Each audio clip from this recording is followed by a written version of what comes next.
त्यो करप्सनको क्लिप अलिकति हटाइदिनु 1-2 करोड चाहिँ यता पनि छिराइन्छु भन्छन्। मैले मेरो 24-25 वर्षको करियरमा हार्डली मैले 10वटा इन्टरभ्यू जति मात्रै मलाई केही सोच्ने केही भनेर आयो। त्यो पनि पैसाको कुरा होइन है। तर मैले बोलेको यो कुरा चाहिँ तपाईँले हेरिदिन सकिन्छ भनेर त्यो पनि कहाँबाट आयो तपाईँलाई भनिदिइहाल्छु।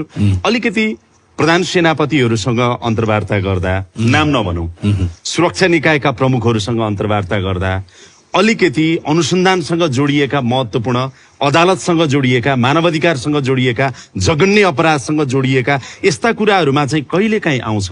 तर नर्मल्ली हामीसँग अन्तर्वार्ता गरिराख्दाखेरि चाहिँ 10,000वटा अन्तर्वार्ता चाहिँ नि गऱ्यौँ होला, 10वटा अन्तर्वार्ता पनि यसो गर्नु पर्यो भनेर त्यो आउने हिम्मतै राख्दैनन्, त्यो एप्रोचै राख्दैनन् हामीसँग।